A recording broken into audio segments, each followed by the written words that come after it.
In 2026, organizations engaged in digital transformation confront challenges that are overwhelmingly human rather than purely technological.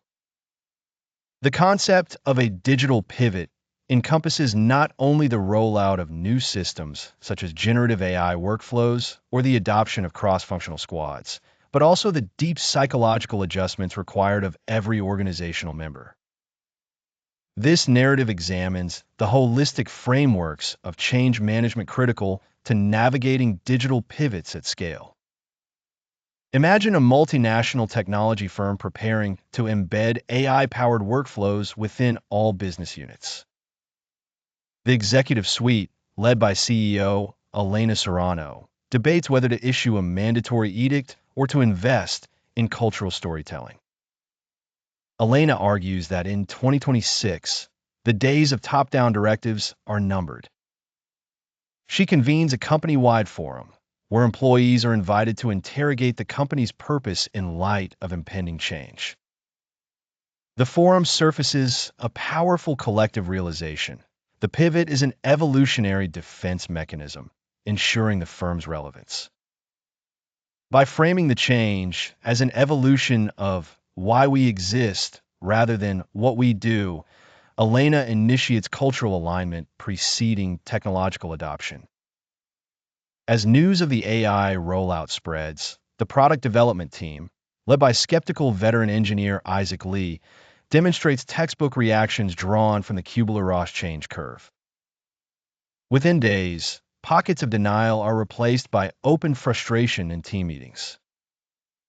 Isaac, initially resentful, channels his energy into bargaining, proposing ways to safeguard existing engineering rituals. Productivity dips, a classic valley of despair.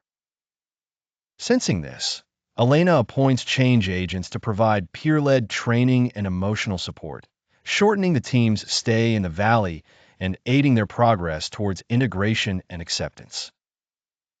Gradually, the team's anxiety recedes as they see their expertise valued in the transition process.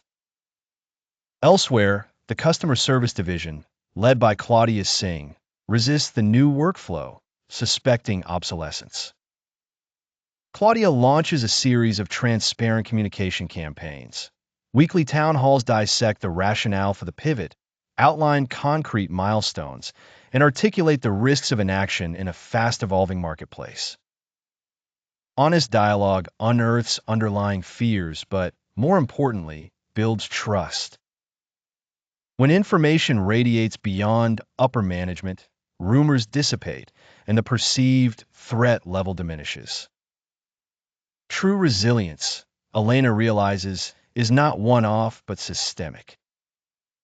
The firm decentralizes authority, empowering small squads to experiment with their own mini-pivots. In one striking case, a regional sales team abandons a legacy CRM for a new AI-driven platform, documents its failures and lessons, and shares insights company-wide.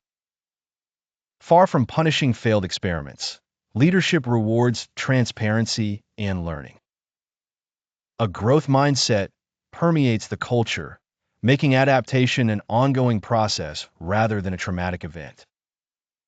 Months after the initial rollout, Elena scrutinizes adoption metrics.